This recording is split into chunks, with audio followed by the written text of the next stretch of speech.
Hi, everyone, and welcome to Buffett and Beyond Research Stock of the Week, and we're going over GE Vernova, and this is January 17th, 2026, and the question is, what's up 450% over the past 2 years? Yeah, GE Vernova. And remember, folks, if you want to walk on this beach like Jimmy Buffett once did, you've got to learn how to invest even better than Warren Buffett does now. And let us look at GE, the old GE, which is now called GE Aerospace. And GE spun off GE Healthcare in January of 2023 and spun off GE Vernova in April of 2024. Now, GE had grown so big that it kind of lost its ability to make money. And so it decided to get down to its three major components, and that's what we just looked at: healthcare, Vernova, and aerospace. Looked at those three parts and said, let's separate them into different companies so they can concentrate on what they're best at. So what remains now under the General Electric flag, which is GE Aerospace, is aerospace propulsion services and systems leader with an installed base of approximately 450,000 commercial and 25,000 military aircraft engines, and has 53,000 employees. Folks, GE has been around since something like 1886, so it has been around a long time. So as it spins off these companies have been in existence, but under the GE umbrella. Now they're separate and they're on their own, and they can do what they're best at. Now, here's something that's very, very interesting. GE Vernova was spun off, as we said, from GE in April of 2024. The company provides and services that generate, transfer, orchestrate, convert, store electricity with the aim of reducing carbon emissions. And management claims that approximately 25% of the world's electricity is generated using its technology and equipment. 25% of the world's electricity right near, folks. That's a lot. Now you can see why it haven't been around since forever helps it, because nobody can come in and get 25% of the world's electricity that's generated using its own technology and equipment. GE has been doing it for 100 years or so. And it has three business segments: power, which includes gas, nuclear, and hydro. And of course, we know that gas is around. Nuclear, well, it's off in the distance, but it might be a very, very powerful force as we get into the smaller nuclear plants and these AI data centers that are being built need electricity generated close to them so they don't overload the power grid. That is so very, very, very important. And the administration just came out this week and said, we don't want these big data centers to put a lot of load on the utility services, and that means the utility lines, and raise the price for customers, their electricity price, their monthly bills that we all get. So they're going to have to, the AI data centers are going to have electricity generated very close to them, or they're going to have to pay the utility companies to put more electrical power grid or increase the electrical power grid so that they can get the electricity and water that they need. So there's, everybody forgets about water, but folks, it is a cooling agent, and they need that to run these plants to cool them down. So let's look at GE Vernova on why we have this in our portfolio. Earnings prospects are bright for the maker of large turbines used to generate electricity, and demand for the company's products are being fueled in part by AI needs for massive amounts of generating capacity.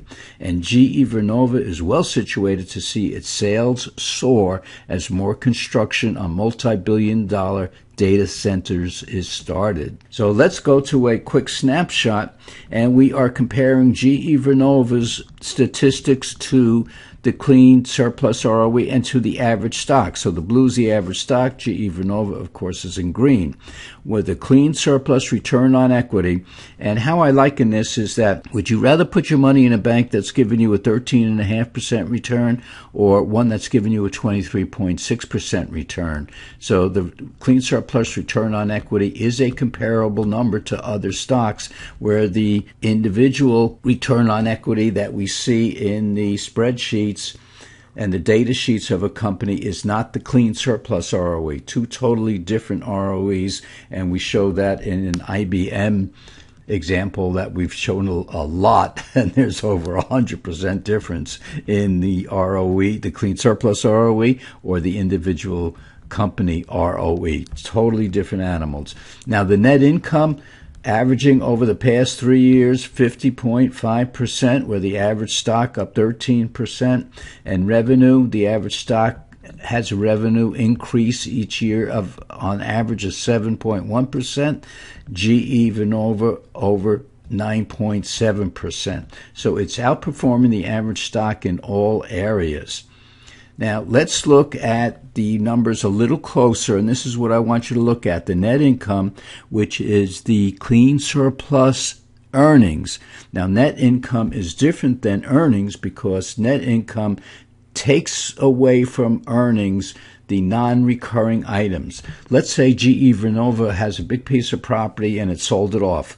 Well, that wouldn't go into earnings. It goes into earnings, but it wouldn't go into the net income because GE Vernova is not in the real estate business. They're in the power generating business.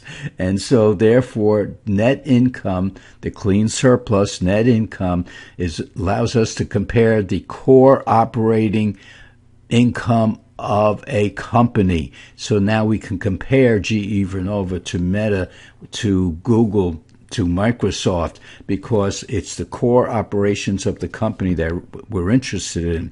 But that's not what I'm here to tell you about.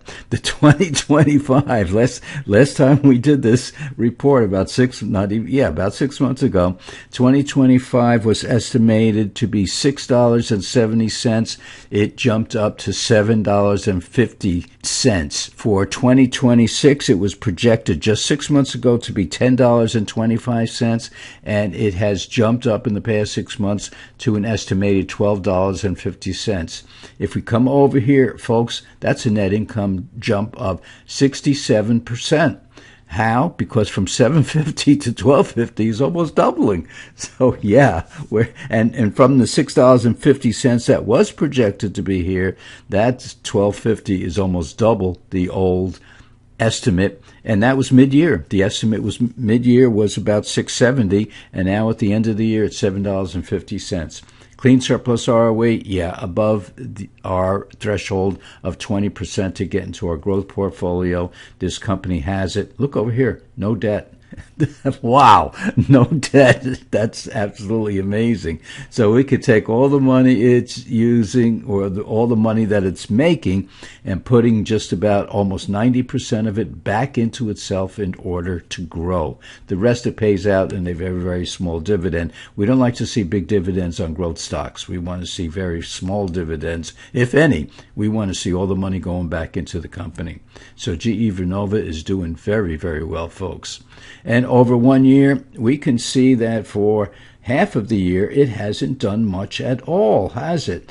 But that's because we had this big, big run up in here, and the stock really just got ahead of itself. Now let's look at 2 years, and 2 years, whoa, not only do we see this big run up we just looked at, but we had another big run up from when this company first started, and it jumped up, and then it came back down a little bit, jumped back up again, kind of leveraging out in here, and we expect this cash cow to jump another who knows how many percent over the next couple of years. So GE Vernova, we're thinking, because of the data centers built out and that it is involved in 25% of the power generation around the world, this company might be with us for a long time to come. So folks, we had a pretty good week this past week. So I want you to go out, walk on the beach, walk on the golf course, be with your family, watch television, have Sunday dinner. Just take your mind off the market, because guess what? It'll be back here on Monday. So folks, most of all, go out, stay safe, enjoy yourself, because we'll be back here in a couple of days.